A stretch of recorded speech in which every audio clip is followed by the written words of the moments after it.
My name's Chris Bijou, and I'm a disruptor of the way systems function. I'm an advocate for those who sometimes are not in a position to advocate for themselves. So in the first Seeing Red documentary, we really had an opportunity to highlight the inequities and the disparities in the Massachusetts youth legal system, right? Commonly referred to as the justice system, but you can kind of get the sense that justice is a misnomer because it doesn't exist for the Black and brown and Latino kids that were highlighted in the film. And so there was a chance for people to really see how glaringly difficult and challenging the problems are, but just how wide the gaps are as well. What was missing from that first Seeing Red documentary was the voices of the community, the voices of the families, the voices of the youth. So in this film, we really get an opportunity to hear from those closest to the pain, right? It's really difficult to highlight and truly understand the challenges of the youth legal system without understanding the perspectives of family and youth who have experienced and continue to live the day-to-day realities of that pain, of that trauma. And so this film really brings that all center for us, right? We understand the depths, the comprehensiveness of what they are dealing with.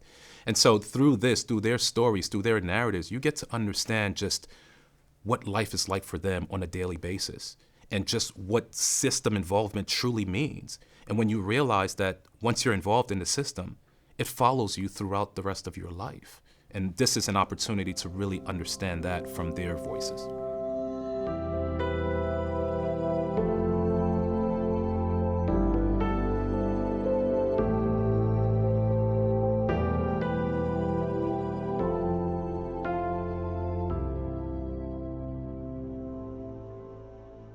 If I could, oh man, I would literally rewind time and do everything I didn't do.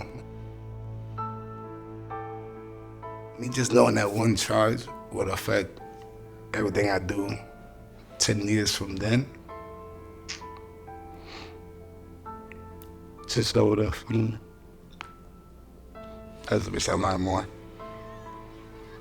I was at work that day, and they called me. Off work, I had to leave work. They done called the police to come to arrest my son at school. They came and got me from school, a couple officers. They kind of roughed me up a little bit. They were in the back of the cruiser. Took me downtown to the juvie house. I think I was in 4th grade. 4th grade, so probably 9, 10. But I'm a little guy, so I didn't really take that into my son down to the back room. But the guy just talked to me like I was really nothing. I'm just waiting for my mom to show up. And she didn't come. They arrested my son, took him to the juvenile detention center. And the juvenile detention center called me and said, "We've been having your son since 10 o'clock this morning." I said, "Excuse me?" They didn't notify her. They had me there for several hours actually before they even notified her. I was in a room. I was in the cell, holding cell for about 3 hours. A little holding. It wasn't even, I don't know if it was a cell or not, but it was one little room. And I was shackled, so to me it's a cell. I remember everything. Like it was yesterday now. That's nuts.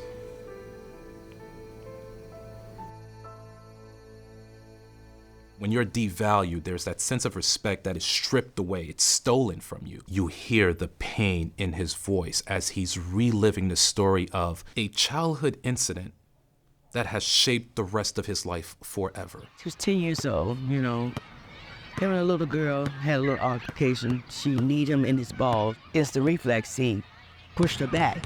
But when he pushed her back, he touched her breast as he pushed her. To like get her off of me. I don't know what I did so wrong, but it turned into a whole sexual assault charge on me somehow. They treated me like I was a demon, and I didn't do anything. I was so little, and she was so big.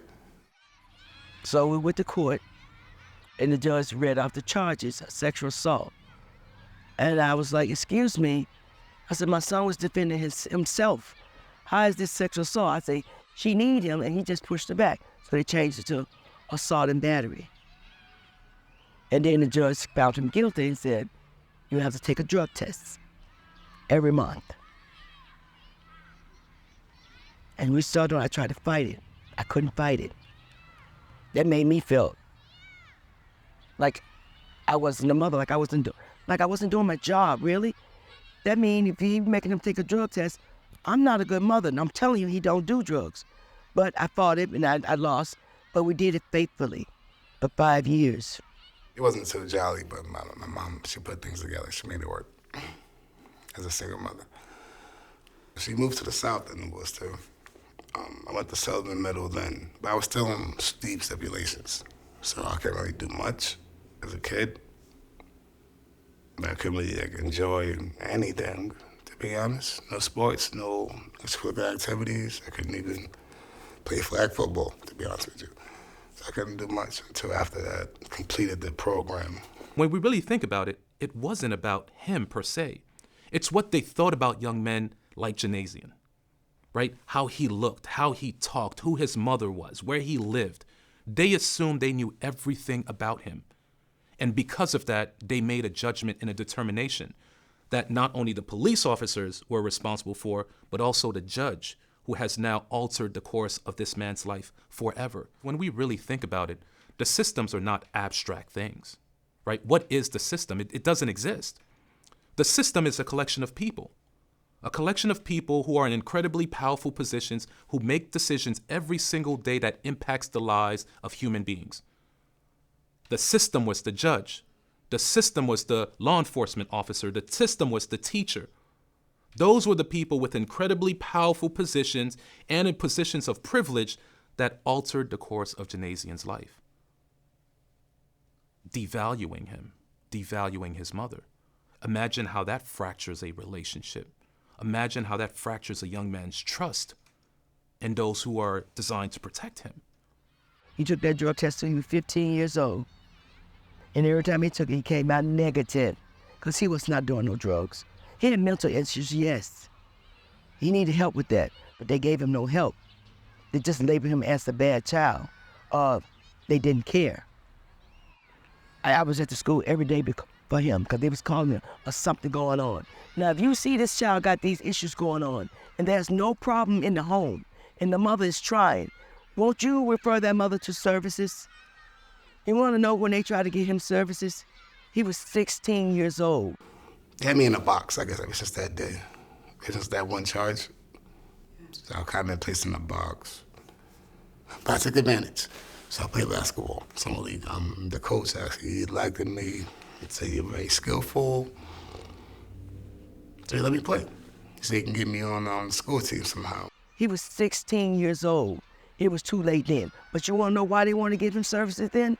Because he was a good basketball player, and they wanted it to work. But it was too late then. I made it in my junior and senior year. I actually played varsity basketball. Did amazing. But once I started playing sports, I wasn't required to do schoolwork anymore. They let me surpass on mostly anything, as long as we're winning. You know, it's kind of cool. I have no problem with it. I was a kid. Nobody needs to do schoolwork, right? So, I didn't see nothing wrong with it. So I was allowed a lot of extra attention, but I was provided a lot of extra attention. But I didn't see nothing wrong with it because I was denied that my whole elementary life and middle school life. I was getting away with a murder, at school. You do nothing looking cool. Everybody just passed me. Hey, it's cool.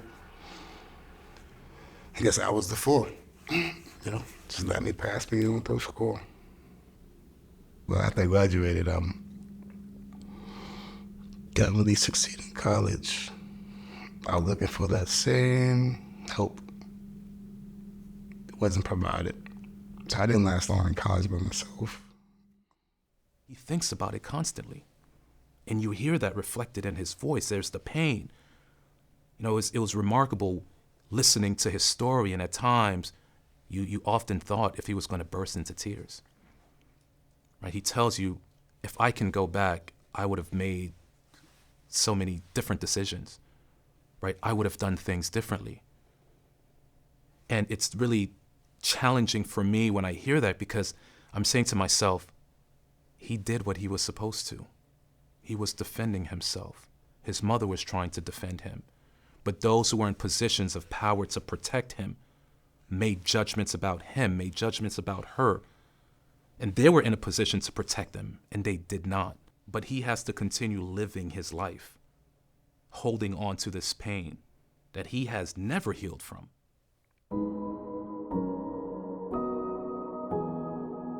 For some families, system involvement is generational, right? It's not just something that their child is experiencing. In some instances, the parents themselves went through a controlling mechanism or surveillance by the system, right? They were once those kids that were trapped by the system. The Ruiz family, their story is a prime example of devaluation and disruption of community. They've experienced system involvement for generations, from their parents, their grandparents, right down to their older daughter, Charlene. Growing up, my grandmother raised me. My mom had abandoned me. My dad was in the street life, in and out of prison. My father moved out when I was like 3, and my mom was a drug dealer, so she would always sell in, and my home kept getting raided, so they kept calling DCF, so my mom would go from city to city to city, hiding out from DCF, you know, and we just went on a run.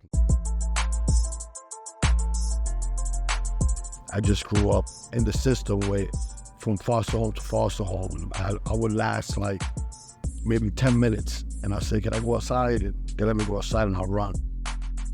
I grew up with so much rage, I just kept being shipped around from there, got committed to DYS. My mom, she also was in and out of the system, like in and out of the foster care system, adopted. So it just kind of passed on, you know, generation to generation. Growing up, seeing that created a lot of anger within me. I grew up with just rage.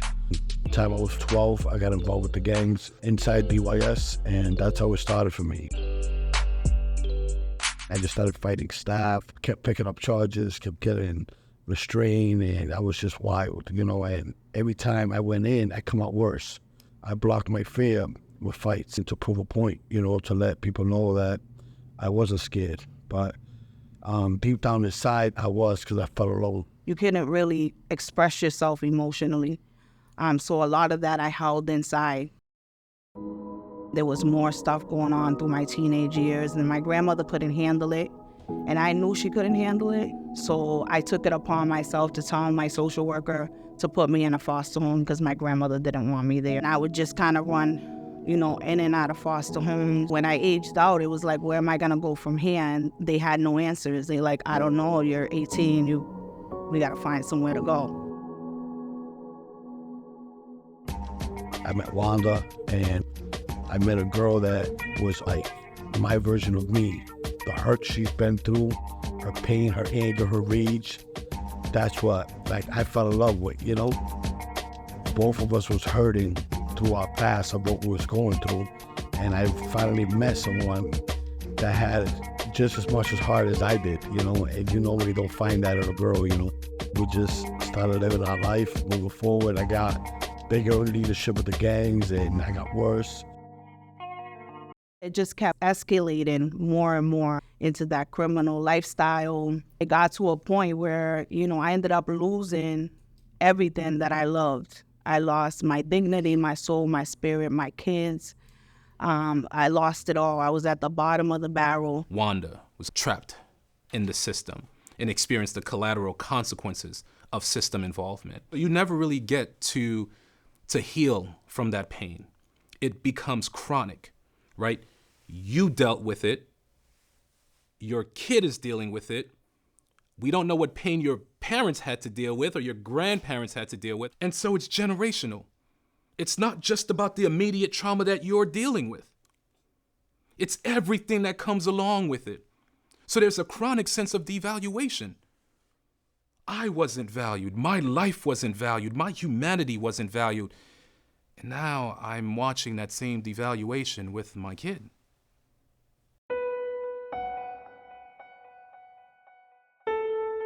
Being away from my siblings was just hard. Even now thinking about it, you know, it's rough because me and my siblings just may not be as close as, you know, we always were. You know, we were young. I mean, I was the oldest, but my siblings were younger. You know, some of them even babies. So when we got separated, it was very confusing. It was very hard. It was very heartbreaking. being away from my siblings and away from my parents, you know, was very upsetting all the time. I remember us having a lot of DCF visits, started out in Lowell. And I think that's kind of when it started. We had a DCF worker in Lowell that really just didn't like my father. My dad, he was always a little late to the visits. He walked in and just the way that he dressed, baggy clothes, always wore yellow and black, big chains, do-rag, a hat. And, you know, the DCF caseworker always assumed that, you know, he was up to no good, or just the way that he dressed or the way that he looked or walked. They assumed that he was a drug dealer or that he was up to no good. And he noticed it, but he never really paid attention to stuff like that. As hard as I was trying to be there for my kids, I would pick up my kids. Oh, can you make sure that the kids facing me the whole time? They literally sat inside prosecuting me while I'm there holding it together for my kids, you know. And then she would look out the window. I bought some rims for my truck. How much you paid for those rims? Asking me questions that had nothing to do with my kids. You know what I'm saying? And they just kept drilling me. Charlene's story really broke my heart. Because we understand how fundamentally important it is for a young lady in the relationship with their dad. And that's something that we often don't hear enough about. But here's a father who wants to be present. Here's a father who wants to be active, who wants to be there, who wants to be seen, who wants to know what is happening, what is going on. And all of the barriers are being placed in front of him to prevent that from happening because of the way he looks. I didn't have the control that I have now. You know, I didn't have God in my life. So I used to tell her, listen, don't push or you're going to get pushed back. You know, like I was getting mad where she wasn't even questioning me about hugging my child, where it was driving me insane. That was when we was in Haybrook, the DCF office, and it was actually my birthday. He came in, he brought a cake, he brought some gifts, and when he called me baby a lot because, you know, it's just like a Spanish thing, like that's just baby girl, baby princess. You know, it's just something he's always said. So I think as soon as he said that and he came in, he said, baby, happy birthday. He gave me a kiss on the cheek. He put, you know, his hand on my leg. And that's when the caseworker had pulled me aside and was like, hey, you know, does your dad ever hurt you or does he ever touch you? In that moment, I was confused. I was young and confused. I was like, why are you asking me that? No, my dad loves me. Like, he would never touch me or he would never hurt me. You know, in my eyes, my dad was my world. You know, it made me very upset that she did ask me that. That's not something you should be asking a child. And especially while they're in a visit with their parent, it's wrong. And it definitely changed the relationship I had with her. It was driving me insane. So instead of them helping us because their job is to keep families together, they were trying to separate us. Imagine all of the fathers that look like Jesus who are trying as hard as they can. And they're told, no, you can't come in. No, you're dangerous. No, you're a threat. No, we don't want you around. And they may not be saying this verbally, but the actions and the demeanor almost reflect that you're not wanted. What do you do with that?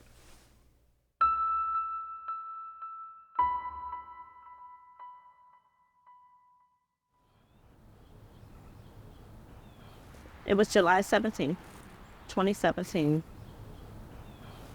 Ace was killed at 5:20 p.m. I spoke to Ace 10 minutes prior to him being killed.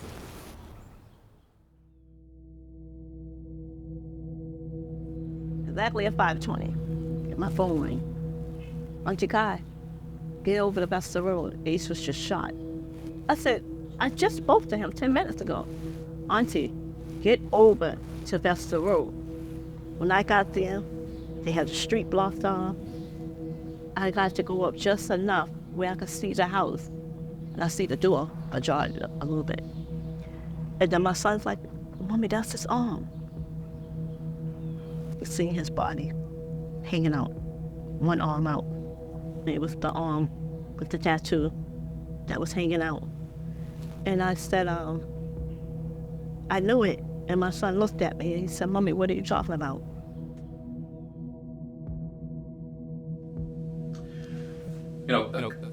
Kaisha's story is. Can I say that I know the story, like personally? Yeah. Okay. Kaisha's story is a little different for me. Transparently, I know Kaisha. Kaisha is someone I value, I trust, I respect.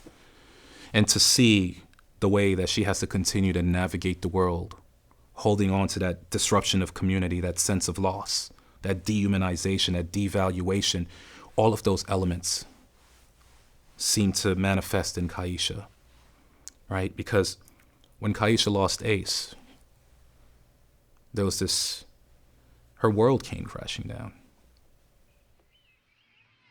Ace was my best friend. He really was. Because everything I enjoyed going through life started with him. My first journey at motherhood was with him. You know, he changed me because when I was wow. But he made me calmer. You know, I was into fighting a lot. I had a bad attitude. Couldn't nobody tell me nothing. But he changed all of that. And having to care for another life and be responsible and be hands-on changed me as a woman, everything. As he was growing up, I tried to ensure the right foundation to make sure he had morals. He knew what it was to go into life and to society to navigate. But once he turned 14, Boston Police started antagonizing my son. Like, he wasn't, at that time, he really wasn't into the street life. I remember one day he was playing basketball and the police hopped out on the court, snatched the ball and started bothering him. And when he came in the house and he started telling me, it made me angry. I felt like, why? Because it's a black boy? Or what is it? What's the problem? I felt like they were just stereotyping him because of his skin color. After a while, it started becoming more than just being antagonized. It was minor stuff. Once that started happening, I said to him, once you go into the court system, it's a revolving door. You can't get out of it. I remember the first time Ace went in, and they asked me information about him. And I stood up and I told him, let me say something. My son's been on the road all his life. Never been into no trouble. It's just these little minor things. He's not a bad kid. He was, a lot of these kids, I don't think any of them were really bad. The streets turned them bad. Once my son entered the DYS system, I had to learn that I had to be his voice, even though he had a voice to speak, but I had to make sure that he was being heard. So I had to step up and start advocating for him. I didn't want him to be a failed kid, especially an inner city black child. Prior to Ace being killed, I was in the process of looking for housing. It took me 6 years to move. 6 years. I was oblivious. I didn't know that the people who he had, as these kids call it, smoke and beef with, was in that area. A lot of gang members and stuff knew where I lived. And I didn't want my son getting out of the car and be a target and get hurt. You know what I mean? The whole reason why Ace wasn't doing no home visit is for safety concern. I was stuck for 6 years.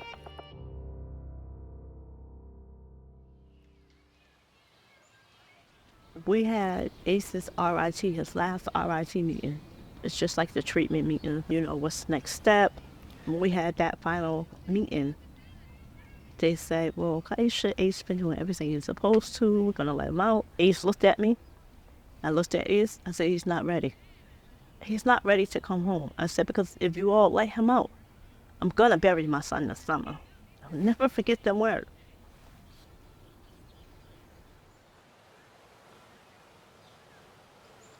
Once he was killed, everything was just like, what did I do, you know?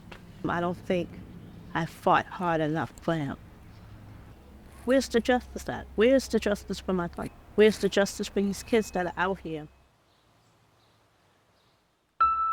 So all of this manifests only one way, as rage. When there's a chronic devaluation, a disruption of community, a dehumanization of loss, that manifests as rage. You see it, you hear it. They're not just angry. They are enraged because of what has been done to them. See, rage is a product of what has been done to you. And some horrific and dehumanizing things have been done to these families. They are enraged.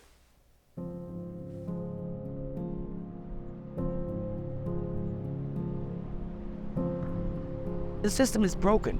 It's broken for the black man. First was sexual assault, and then assault and battery charge on a 10-year-old child to make her take a drug test. Come on, there's something wrong there. There's something wrong there. Why is that happening? Especially to a black kid. And then you made him do it, and you made his mother make him do it. If he refused to do it, I would have been locked up. It's broken. It is broken. Like my son. If I was a white mother, they would have helped me. That would have been no question asked. They would have been on it. Especially if he was a good basketball player. Like, wait, we can save this kid. With him, no, he's a head case. Plus, he's from the hood, from the ghetto. Why should we? He's from the inner city. If I stayed in Shrewsbury or Westboro somewhere, they would have helped. If I was white, of course. It's a big difference. See, a white parent, their child's getting a slap on the wrist. A black parent, our children don't get that advantage of being a slap on the wrist when it comes to encounters with foster police officers. Is there people in the courtroom that are racist? Definitely. There's people that's in our natures and our cultures. You know, you will always see it. That will never change. And I know this because 90% of the time when I was arraigned in court, they were all white. Everybody in the courtroom was white. You know, there was no mixed races or anything like that. That's why it's hard for you to make a defense for yourself when you see another nationality in the leadership team, you know. Yeah, the people in the system need to change. You need more people of color in there because we need somebody that can identify what we're going through. Because I'm not knocking white people, sure they can, some can, but we need people of color that know what we're going through and not to be biased, you know, about, you know, and putting stigma on the black people. No, put some black people in there that know, that can identify what we're going through. But you got a bunch of white people up in there, but the way they see it, all black people are the same. All brown people are the same. No, we're not. We are different. We are all different. We all are not criminals. But you can make a criminal, because that's what the justice system did. You can make them a criminal, starting at a young age. You can do that, and that's exactly what you did. Because that's the only thing that he knew. Getting up every week, going to take a piss test on Thursday. What? Leaving school to go take a piss test. What? Come on, that's what you did. So he thought that was normal. That was the normal for a 10-year-old kid. So yeah, we need more people of color and brown people up in there that can identify what we're going through. This is the source. See, the system involvement becomes a source of that rage. It is a source of the disruption of community. And then you age out the system, or your probation is over, the damage has been done, all of those supports and services are taken away. Now you're left to fend for yourself. What the hell do you do? Let's just say a lot more. Probably could have prevented a lot of other things from happening.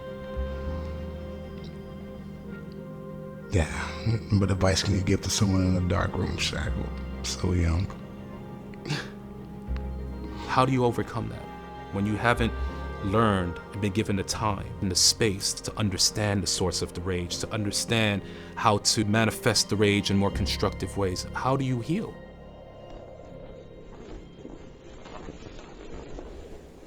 those who are in positions of power, who make these incredibly powerful decisions that impact and essentially dictate the courses of people's lives, they're not thinking about that. They're not thinking about, man, I wonder what that person is going to think about the next 5, 10, 20 years. I wonder how rageful they're going to be. I wonder who they're going to take that rage out on. They're not thinking about that. And that's dangerous. That is dangerous. Because now we're creating trauma, producing the sense of instability, the sense of fracturedness, and we send them out, and then we say, okay, do better, be better, follow these regulations, be compliant, otherwise we're gonna bring you back in. What do you think is gonna happen? What do you think is gonna happen? And so, in a sense, it feels like a trap. It feels like you are constantly trapped. And that also produces a sense of rage. There's that rage from that sense of voicelessness that you've experienced. Your voice went unheard. Your words went unacknowledged. And so you're feeling it. But it's just, how do you regulate and rechannel that into something that is constructive? If we pull in Kaisha's story, Kaisha is both a good source of understanding the rage and how you can manifest the rage more constructively, to become an advocate. It can be both and. See, the rage can be constructive when it's channeled. And Kaisha, as a representative of the Family Advisory Council, used her rage for that. To say, Ace's death will not be in vain, and my voice will no longer go silent, and I will no longer be silenced. Using that rage, channeling that rage to represent mothers who have lost kids all over the city. Because these are the consequences when mothers are silenced, when parents are silenced, when their voices go unheard. And Kaisha represents that very well. The rage from the voicelessness and the silenced to the constructive manifestation of rage to becoming a source of advocacy and representation. It's a hard ask to ask people to use rage constructively. And it's necessary for the soul to heal.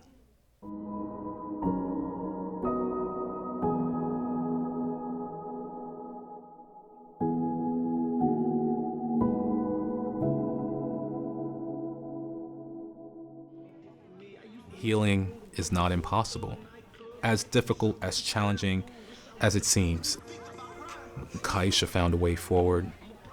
Jesus and Wanda tried to find that way through their organization, Leaving the Streets Ministry, knowing all of the challenges, all of the traumas, all of the struggles that they went through, their kid went through, and taking all of those lessons learned and manifesting it in a more constructive way to teach those lessons to others, to show them how it's possible. The last time I went to prison was the best thing that ever happened to me. I had a powerful spiritual awakening. I made a decision to walk with God, try something different than I've ever tried. I kept getting flashbacks of my childhood because of the hurt that I went through, never being able to live as a child. I said, if I can save the life of one kid when I get out of prison, that was my passion, was to help and help. I just wanted to make a difference. This center is what God put in our hearts to make a difference because of the hurt that my wife's been through, the hurt that I've been through.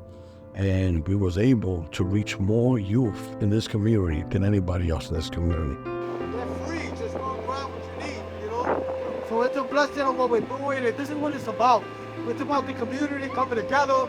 Not one church can do it, not one organization, one non-profit. We serve one God, one community, one serve. It's coming together on how we make this work. All right, God bless you. All right. But this was our vision, is to make a difference, you know? We didn't want to wait for a grant or for help to do something. We took it upon ourselves to do it on our own, and it's been amazing. It's been a blessing. When we learn from the rage, when we learn from the experiences, we have to take what we've learned and bring it back to the community.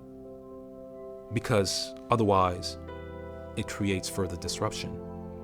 And so healing is possible. Find what brings value to your life. Who brings value to your life?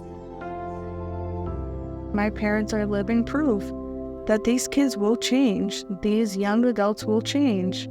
And it's kind of just inspired me to do the same thing, work with kids in the system, because at some point in my life, I felt exactly how they felt, you know? They need to talk about their feelings. They need to know that someone cares, and they need to know that someone's going to be there for them while they're going through these things. I think that's important, and I think that's why I kind of want to get into it more, you know? Being a role model.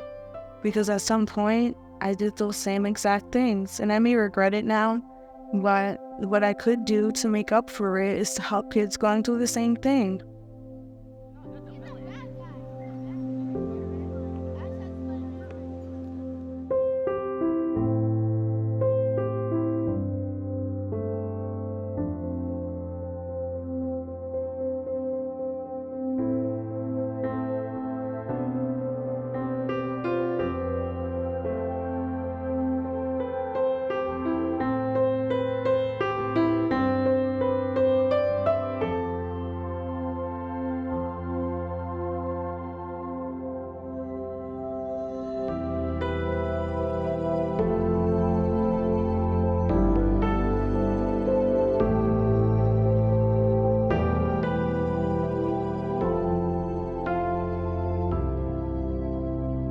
Hearing the stories from the families themselves and how that has shaped their realities, how that has shaped their lives, this is a reminder to slow down, to see the issues from their perspective, from those who are closest to the harm, those experiencing the harm.